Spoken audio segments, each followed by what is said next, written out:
Before we start today's podcast, I want to take a moment to remember the six KC 135 crew members that had recently passed in the tragic events that unfolded in the Middle East just a few short days ago. These brave airmen were friends of ours, they were colleagues, they were squadron mates, they were people we trusted. Although I didn't know any of them directly, I have many friends that did, who flew with them, who knew them well. As a community, we are touched deeply by their passing. This is an incredible loss, and in the future, we grow stronger from what we learned from them and their incredible efforts.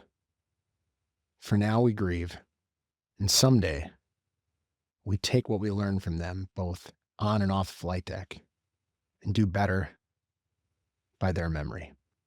It truly puts a new perspective on the day-to-day of what we do operationally and beyond. The crew that we lost was Major John A. Klinner, 33, of Auburn, Alabama. Captain Ariana G. Savino, 31, of Covington, Washington. Technical Sergeant Ashley B. Pruitt, 34, of Bardstown, Kentucky. These crew members were assigned to the 6th Air Refueling Wing. Captain Seth R. Koval, 38, of Mooresville, Indiana. Captain Curtis J. Angst, 30, of Wilmington, Ohio. And Technical Sergeant Tyler H. Simmons, 28, of Columbus, Ohio, who are all assigned to the 121st Air Refueling Wing. A moment of silence for our fallen comrades.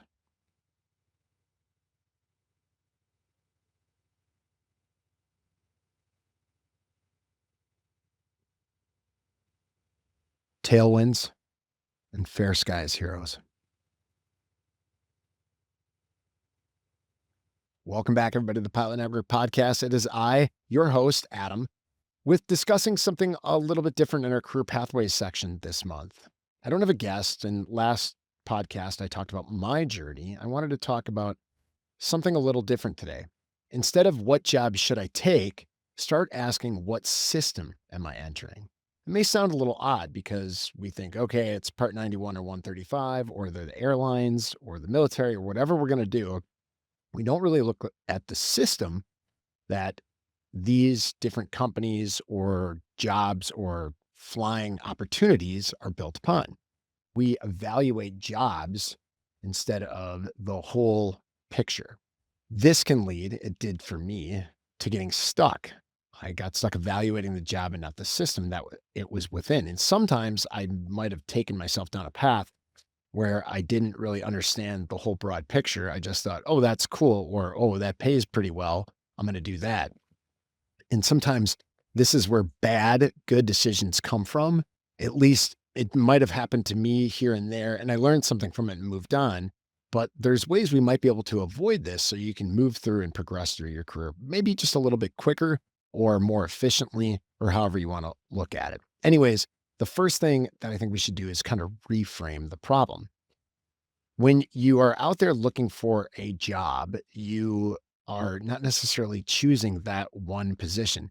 You are choosing a system that it relies within. For instance, every system works when things are going really well, right? So if you're picking a job that seems like it's great, but the system doesn't work all that fluidly, you may end up regretting that decision. I can think of something when I did my Part 135 stuff is I didn't understand the system in which I was getting into because I didn't know 135 or 91 ops at all. And I just was like, oh, they pay pretty good and it's a cool job. And sometimes you may need to just enter into a system like that because of where you are in your career, and that's fine. But when you have some optionality or you are looking at multiple different opportunities, you want to reframe that and look at, okay, what system am I getting into? Maybe this paycheck looks really good, but in reality, is that the pay that I'm going to make? Is this going to be a burnout kind of job, or is there something else there? Just a small snippet of what could happen down that road. We'll get into that later on, though. And the reframe really comes down was how is this going to behave over time? Is this something I can do long term if I need to? Industry slowdown. I don't have other opportunities that come up right away. And that's one way we can start to reframe it. So what's the framework that I like to look at? So evaluating every opportunity is the way I want to break this down. And there are three things I think you can do that. There's a flow, a control, and durability. If you don't really evaluate these three things, then you're kind of guessing. And when we start to do that, it's kind of tough to do it just on the initial outset. So you got to dive a little deeper. This is where research comes into play. TPN has a lot of that. You can go on a lot of different forums and websites and kind of pick and choose what you're getting. You may not get the best information if you don't know the people that you're getting it from. The company is going to obviously have the company perspective on it. So you have to take some of that with a grain of salt. Sometimes you got to look a little deeper than just what they say on a careers page or the information that they're putting out. So the framework, like I said, boils down to these three different things that I like to look at: the flow, the control, and the durability. So let's talk about flow. And this can mean a lot of things to a lot of different people. What is the movement that you're actually looking for? And what does it look like after you're in? So, what you're looking for in the flow might be, okay, how fast can I upgrade? Or how many hours can I get a month? Some basic stuff that we're looking at. And you may want to just take a deeper dive on that. Is this sustainable? And we'll talk about durability later on, but are you built to do what they're asking for? If you're I don't know, a B1 guy and you can't get a job and you get offered a feeder job at a FedEx place to do single nighttime ops in a caravan, is that really something that you can consistently keep up with in the flow? And does it meet your standards and requirements for you to be able to go do that? Now, you may not have a choice, but if you do have a choice, maybe that's not the route you want to go. Maybe you want to do something else. A lot of us crew dogs flying single pilot may not be the greatest thing to go start with. We might need to go try that out a little bit before we go and do it professionally. Just something to think about there. And then what I mentioned how it looks like after you're in. This is where doing a deeper dive, and we'll get into this a little bit later as well, but it may look like something on the outset and maybe totally different when you're inside. A great example of this would be Allegiant. A lot of people see that, hey, home every night sounds great. Is that that to sign me up? I don't mind that there's a pay difference between other 121 operators, but knowing what the actual flow is after you're in, and then that cadence is something that you want to really double check, triple check, and understand before you sign up for something that maybe it's not what you want to do long term, especially if you're looking at that company or that position as a long term opportunity. So that's kind of that what it looks like before, and then what it looks like reality after we're in and participating. Now, another thing here that I think is somewhat interesting is the upgrade time. So a lot of people talk about upgrade, and that's really important, especially when we're young, because we want to get that PIC time up because it's really useful, competitive, makes us competitive, gives us brand new experience, and teaches us how to be in control of the aircraft and the crew and beyond. Is there a pitched upgrade time versus a reality? And this is something that you may need to check. There are lots of ways to do this. You can look at forums. You can go on TPN and ask questions. You can do some digging in the company research, but a lot of times it might be a little bit hidden in reality because stuff isn't updated as much as it should be. So you have to look at maybe a little deeper dive. For instance, if you wanted to go to American, you know that their retirements are still growing over the next handful of years, whereas maybe a Delta and United have slowed down a little bit, or at least maybe Delta has. United probably is at its peak right now. But what I'm getting at after this is kind of really delving into what it looks like for you if you're worried about the upgrade flow and where you fit into that mix, especially considering not only your seniority, but your age, how much time that you have and capability to do that. If upgrade is something you're looking at, or if you're looking to move to a different seat, is that something that's legitimately in your wheelhouse, or is there other options available to you that might be better for your current situation, whether it's age or something along those lines? Another way we can look at flow is, and this is somewhat airline specific, but fleet and base movement. And I'll tell you what, fleet and base movement changes all the time, right? Like fleet upgrades, stuff like that, buying new airplanes, those things change in the airline world. But when you start to branch out past the airline community, the 121 world, or the 121 passenger carrying or even cargo carrying world, and you start to look at like ACMI carriers like an Atlas, or you start to venture out into some corporate jobs or fractional stuff, you can get a little bit more into the details on this. And you can also see that maybe there's not as much movement. And this is where you can start looking at some of the business projections. Now, mind you, they're just projections, but you can see how they've operated in past downturns, black swan events, whatever the case might be, and you can kind of fit what you can deal with and then realize that that system might work for you. It might be what you want to do long term. The the last piece of this is seniority. So seniority is the opposite of runway. The useful runway behind you is not useful at all. Well, seniority in front of you is not useful at all. You want as many people behind you on the seniority list as possible. This, however, you don't really have a choice here. It's just when you get hired. That is in the airline and Part 121 community. The rest of the world, it doesn't necessarily operate like that. So you have to figure out where that might come into play. If I get hired at a corporate job, does everybody share the quote unquote pain equally? Or is there some sort of seniority order there? Do some people get first picks and then you kind of fall off at the end? That kind of thing. So it's kind of good to know how that seniority compression can affect you in one way or the other. The takeaway from this is a fast entry into a system with no flow understanding could become a very slow career. So understand how it works because sometimes, or I shouldn't say sometimes, no matter where you go, you should really understand what that looks like before you jump in head first. All right, the next piece that we talked about, control. What does your life actually look like right now? What are you trying to accomplish outside of flying airplanes? Now, mind you, I know first year we're just going to be pretty locked in on the job and figure out how to navigate around the place and do our thing and get off that first year pay if that's an issue or whatever the case might be. And just become part of the team, knowing how to operate with the different crew members, maybe within the structure of the corporate job that we have, being a fractional person for the first time, working contract work and not really understanding how the rotations work, kind of learning that.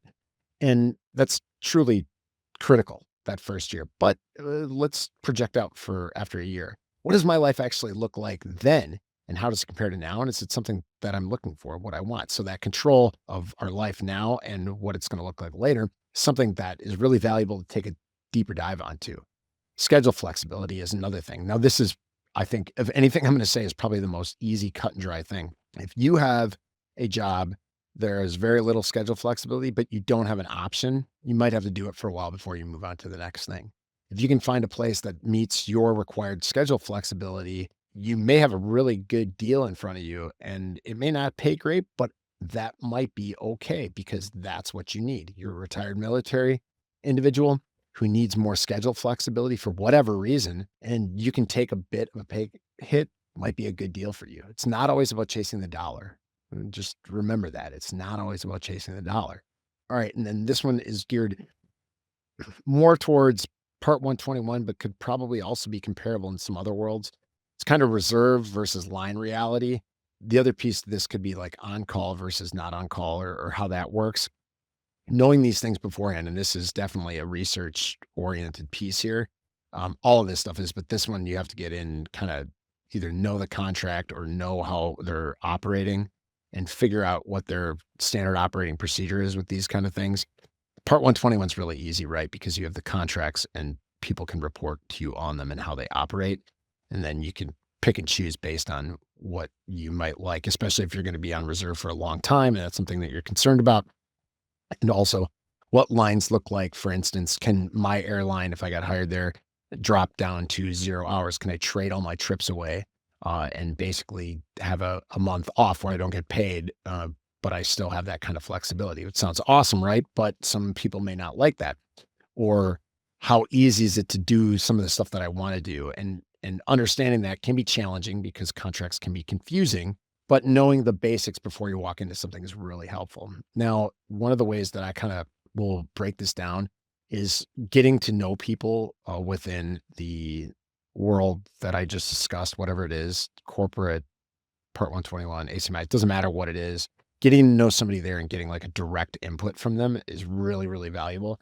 That's where TPN chapters comes in. Pro can help out, where you can get in and you can talk to those individuals and get some, not just mentorship, or I wouldn't even call it mentorship, but just some basic information, some guidance. And the easiest way to do that is buy them a cup of coffee, have beer with them, whatever, and kind of let it unfold naturally, and then ask all those kind of questions.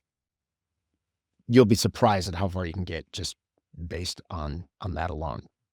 The last piece of this, because I'm a commuter, is commuting. Can you handle commuting? Do you like commuting? Most people don't. Is it something that you don't mind doing for a while, but you know that you're not going to have to do it in perpetuity? Is it okay if you commute for life? Do you have the opportunity to be home based? Never have to worry about commuting again. They airline you to wherever you're going to go. These are all different factors that come into it. The reality for commuting is it is very geared towards Part 121 when we talk about it, but there is a host of different kind of commuting jobs that exist out there, and they all have their pluses and minuses. That is something that, again, talking to somebody will really help. Reading about it, understanding the system of how people commute to work before you jump into it, thinking that, well, I didn't know this was coming, then that's kind of buyer beware. That's on you. The thing that I'll kind of sum all this up by is if you get paid a lot of money, it doesn't fix a lack of control, no matter how much pay you make. I mean, I shouldn't say that. There is probably an amount that people wouldn't mind doing quite a bit for. The thing that the higher pay will do, it just kind of delays when it bothers you. I know that sometimes I can feel that way, but I've turned my commutes into productivity time or as much as I can. And at least it neutralizes some of that pain for me. It's still not perfect, but it's something better than nothing. The last thing that I'm going to discuss, and the last thing I kind of mentioned in the beginning here, is durability. What happens when things slow down in the system that you're applying to? If you're in a big Part 121 carrier, we've seen it for years. The industry has its ups and downs. As of late, it's been pretty up.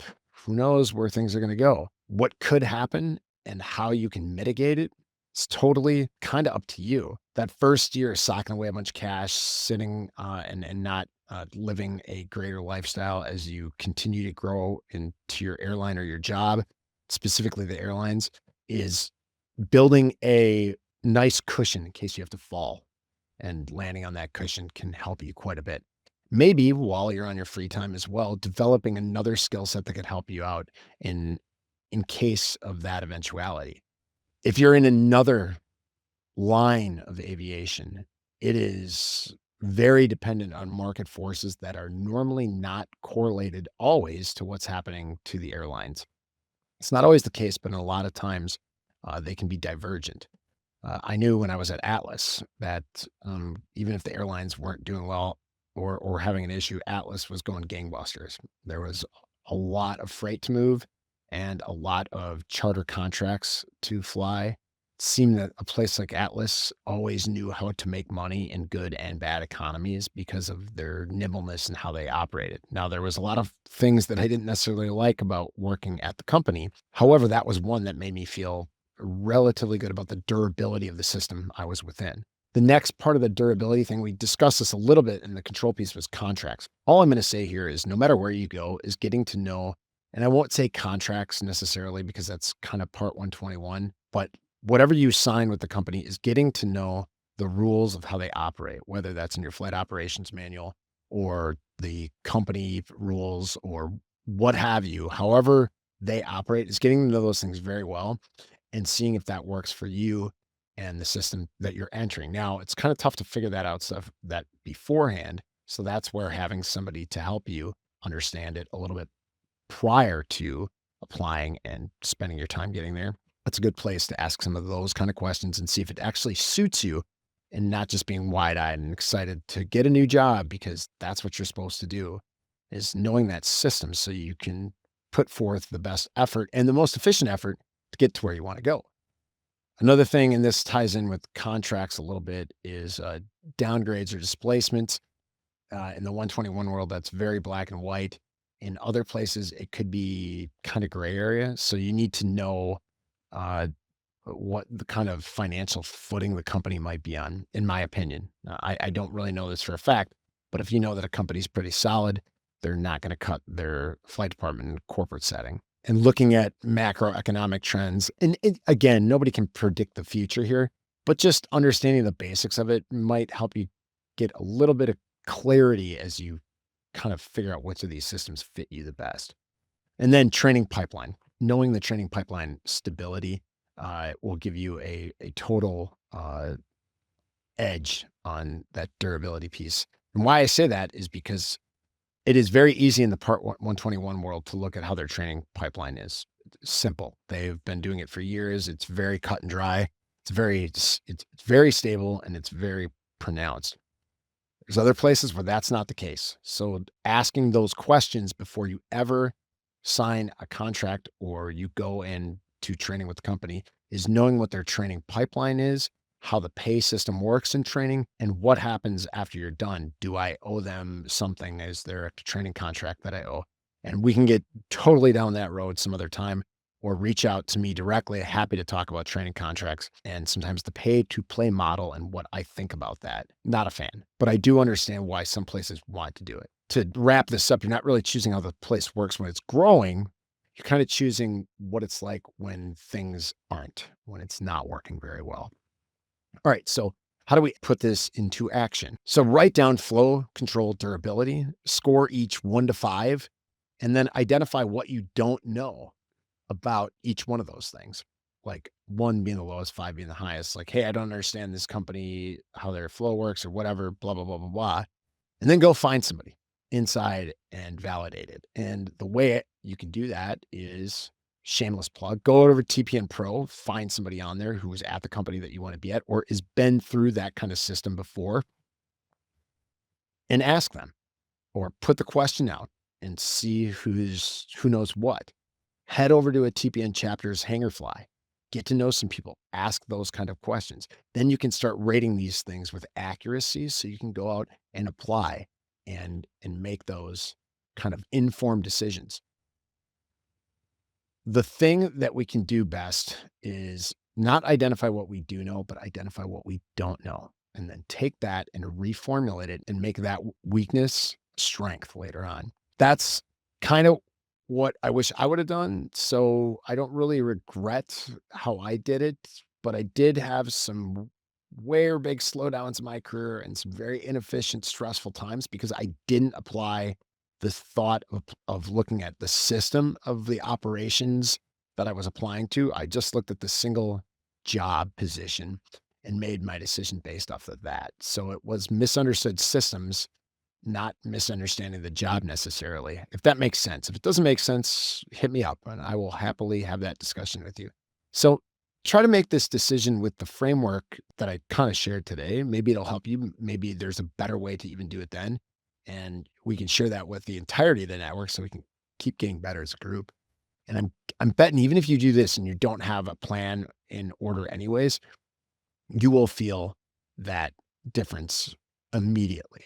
So that's kind of my take on what I would do if you're having kind of an issue there. So that 3-part framework, again, flow, control, and durability, and scoring them to see what is your understanding of a place and their system and where you can get better at it. And then finding somebody who can help you directly.